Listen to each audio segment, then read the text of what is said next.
What's good, everybody? It's your boy, Mr. CDK Boxing. Let's talk boxing. I just made a short about this, but I'm gonna really get into it now. Speaking on Gervonta Tank Davis and a lot of the complaining from Teofimo Lopez, fighters, bloggers, or whoever about this rehydration clause. Well, first and foremost, we know Canelo been the A side, been doing it for years. This rehydration clause been going on for a long time. Tank's not the only one doing this. But because Tank is one of the faces of boxing now, and a lot of people got a lot of jealousy towards Tank, it's starting to come out. People are starting to complain. We know what Ryan Garcia, a rehydration clause, had nothing to do with that man losing. Ryan Garcia didn't stay around long enough to be able to use that excuse.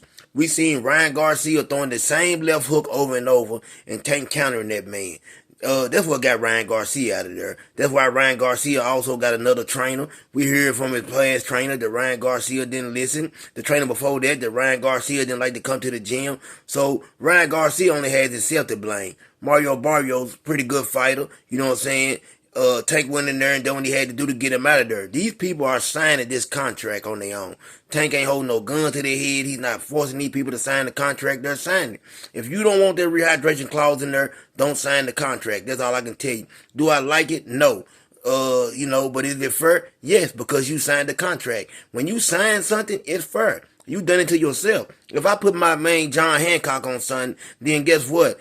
I decided I wanted to do that. So we got to stop this mess or this narrative that Tank is doing something that ain't right. You understand what I'm saying?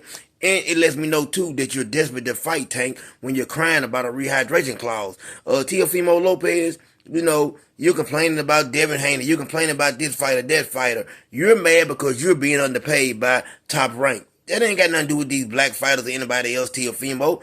That's your decision to keep getting underpaid. If you don't like what's going on, guess what? Don't put your John Hancock on that dang signature. Teofimo Lopez, man, every time I hear him, he crying about Tank. He crying about Devin. He's crying about Devin making $6 million.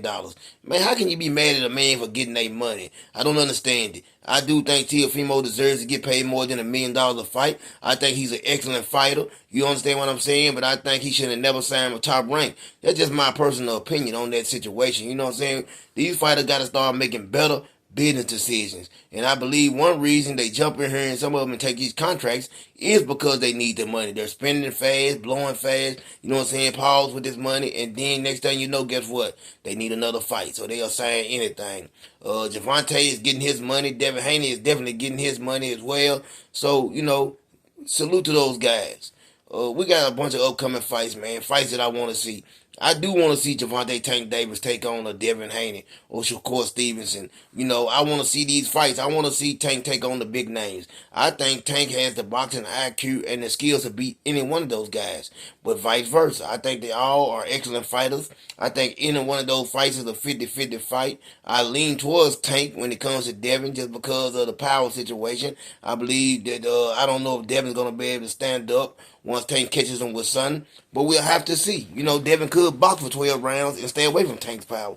You never know what happens. You know what I'm saying? Teofimo, he has to stay focused. The one thing with Teofimo, like I heard him cry about the George Kambosos fight, saying that, he had a problem making the weight and all these excuses. But you never hear those excuses until when? Until after he lost. And then George even offered this man a rematch, and Teofimo didn't take the rematch. So that's on Teofimo. You could have avenged that loss. You could have showed the people, man, that you really did have a problem making weight. So I don't want to hear those excuses. I'm tired of all these excuses from these boxers, man.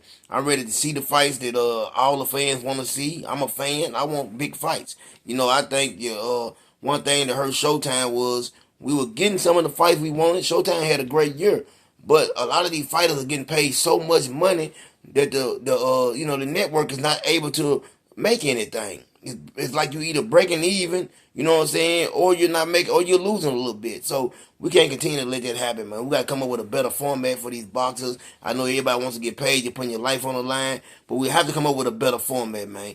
Everybody, please like, subscribe, and comment to my channel, and have a blessed day.